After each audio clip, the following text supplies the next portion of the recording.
Baik, Jabatan Perhutanan Negeri Selangor JPNS telah mengeluarkan arahan pemberhentian serta-merta kepada kontraktor yang melakukan kerja-kerja tanah di hutan simpan Bukit Lagong, Sungai Buloh, Selangor. Ia susulan aduan disuarakan penduduk di 3 kampung orang asli di kawasan berkenaan mengenai pencemaran sumber air bukit seperti yang dipaparkan dalam aduan rakyat semalam.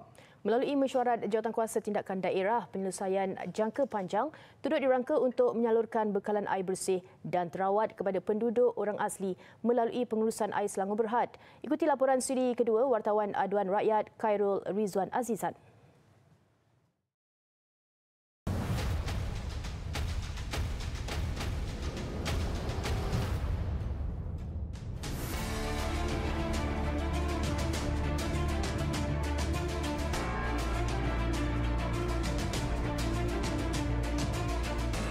Malam kami memaparkan masalah dihadapi kira-kira 500 penduduk orang asli di perkampungan orang asli Sungai Buloh selepas sumber air bukit mereka tercemar. Dipercayai berpunca daripada kerja-kerja tanah projek kuari haram di hutan simpan Bukit Lagong. Sumber air bukit menjadi keruh umpama teh susu. Akibat tiada kemudahan air terawat, penduduk orang asli di kawasan ini terpaksa bergantung kepada sumber air bukit. Bagi mendapatkan penjelasan berhubung masalah ini, kami ke Jabatan Perhutanan Negeri Selangor JPNS di Shah Alam. Bagaimanapun, JPNS enggan ditemu ramah dan hanya mengeluarkan kenyataan media kepada kami. Jelasnya, pada 30 Ogos 2018, Kerajaan Negeri Selangor telah memberi kelulusan kepada syarikat Rajang Budiman Sedia Berhad bagi aktiviti pengkuarian. Kerja-kerja laluan jalan hutan dilakukan kontraktor dilantik syarikat berkenaan. Bagaimanapun, aduan diterima daripada penduduk orang asli. Aktiviti itu menyebabkan pencemaran sumber air bukit.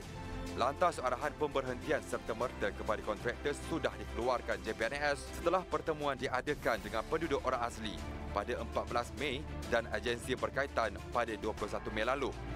Malah kompaun telah dikenakan terhadap kontraktor mengikut enakmen pemakaian Akta Perhutanan Negara 1985. Untuk penyelesaian jangka pendek, syarikat bekalan air Selangor Syabas membekalkan air minuman mineral dan bekalan air untuk kegunaan penduduk orang asli di kawasan ini. Bagi mengurangkan hakisan tanah, arahan turut dikeluarkan kepada kontraktor untuk menutup dengan kanvas serta menanam rumput di sekitar anak sungai dan tebing sungai. Sistem penapisan air juga dipasang di paip-paip air bagi memastikan air yang keruh ditapis sebelum dibekal kepada penduduk. Masalah dihadapi penduduk orang asli di kawasan ini turut mendapat perhatian Pertubuhan Pelindung Khazanah Alam Malaysia, PEKA. Presidennya Puan Seri Sharifah Sabrina Said Akil mendesak kerajaan mewartakan kawasan tadahan air. Kita tengok sepatutnya kawasan tadahan air ini mana-mana di negara kita mana-mana sajalah di mana ada kawasan tadahan air sepatutnya kerajaan gazetkanlah tempat tu kerana kita ni tak boleh hidup tak ada air dan kita di Malaysia ni is very blessed, ada sungai di mana-mana, ada air terjun di mana-mana ada hutan kita yang cantik. Tapi kalau kita asyik nak buka hutan untuk pembangunan, yes we want pembangunan, tapi janganlah pembangunan tu sampai merosakkan alam. Ahli Parlimen Sungai Buloh RC Barasa turut berasa kesal atas aktiviti penerokaan di hutan simpan yang menjejaskan kehidupan penduduk orang asli. Penduduk orang asli memang ada bawa aduan pada pejabat saya tentang pencemaran mata air di kampung tu. Dan kalau boleh saya bagi gambaran dengan peta di sini. Lokasi kampung orang asli lebih kurang di sini. Okey. Dan sekarang apa yang kita tahu lepas siasatan yang baru dibuat, punca masalah ialah kuari-kuari di sini. So apa yang berlaku, kuari ini dah buat macam